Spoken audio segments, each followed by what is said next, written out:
Hi friends, welcome to my KSY inform YouTube channel. ಯಾರಾದರೂ ನನ್ನ ಚಾನಲ್ನ ಸಬ್ಸ್ಕ್ರೈಬ್ ಮಾಡದೆ ನೋಡ್ತಾ ಇದ್ದರೆ ಪ್ಲೀಸ್ ಒಂದು ಸಬ್ಸ್ಕ್ರೈಬ್ ಮಾಡ್ಕೊಳ್ಳಿ. ಮನೆಯಲ್ಲಿ ತುಂಬ ಜನ ಇದ್ದಾರೆ, ಎಲ್ರಿಗೂ ಇಷ್ಟ ಆಗೋ ಥರ ಒಂದು ರೆಸಿಪಿ ಮಾಡಬೇಕು ಅಂದರೆ ಮಟನ್ನಲ್ಲಿ ಈ ಪಕ್ಕ ರೆಸಿಪಿನ ಟ್ರೈ ಮಾಡ್ಕೊಳ್ಳಿ. ಮಟನ್ನ ಈ ರಸಮ್ ರೆಸಿಪಿ ಎಲ್ರಿಗೂ ಇಷ್ಟ ಆಗುತ್ತೆ.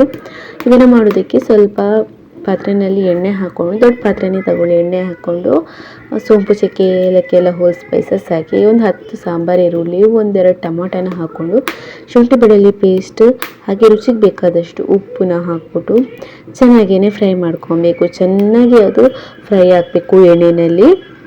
ಅದಾದಮೇಲೆ 1 ಟೀ ಸ್ಪೂನ್ ಆಗುವಷ್ಟು ಅರಿಶಿನ, 1 ಟೀ ಸ್ಪೂನ್ ಆಗುವಷ್ಟು ಅಚ್ಚಕಾರ ಪುಡಿ, ಹಾಗೆಯೇ ಸ್ವಲ್ಪ ಕೊತ್ತಂಬರಿ ಸೊಪ್ಪು ಇಷ್ಟನ್ನು ಹಾಕಿ ಚೆನ್ನಾಗೇ ಬಾಳಿಸ್ಕೊಬೇಕು. ಒಂದು 10 ನಿಮಿಷ ಚೆನ್ನಾಗೇ ಫ್ರೈ ಮಾಡ್ಕೊಬೇಕು. ಈರುಳ್ಳಿ ಎಷ್ಟು ಚೆನ್ನಾಗಿ ಫ್ರೈ ಆಗುತ್ತೋ ಮಟನ್ ರಸಮ್ ಅಷ್ಟು ರುಚಿಯಾಗಿ ಬರುತ್ತೆ. ಮಟನ್ನ ಹಾಕ್ಕೊಳ್ಳಿ. ಮಟನ್ನ ಹಾಕ್ಕೊಂಡು ಮತ್ತೆ ಚೆನ್ನಾಗಿ ಒಂದ್ಸಲ ತಿರುಗಿಸ್ಕೊಳ್ಳಿ. ನೀಟಾಗಿ ಎಲ್ಲನೂ ಚೆನ್ನಾಗಿ ತಿರುಗಿಸ್ಕೊಂಡು, ರಸಮ್ಗೆ ಇನ್ನೂ ಜಾಸ್ತಿ ಉಪ್ಪು ಬೇಕಾಗುತ್ತೆ, ಹಾಗಾಗಿ ಆವಾಗಲೇ ಸ್ವಲ್ಪ ಹಾಕಿದರೆ ಇವಾಗ ಮತ್ತೆ ಸ್ವಲ್ಪ ಹಾಕ್ಕೊಳ್ಳಿ.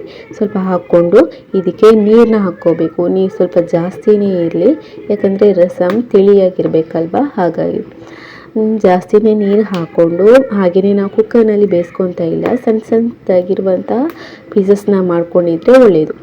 ಮುಚ್ಚಿಬಿಟ್ಟು ಇವಾಗ ನಾವು ಒಂದು 30 ಮಿನಿಟ್ಸ್, ಒಂದು ಅರ್ಧ ಗಂಟೆ ನಾವು ಬೇಯಿಸ್ಕೊಬೇಕು. ಕುಕ್ಕರ್ನಲ್ಲಾದರೆ ಒಂದು 6 ವಿಷಲ್ 7 ವಿಷಲ್ ಕೂಗಿಸ್ಕೊಳ್ಳಿ.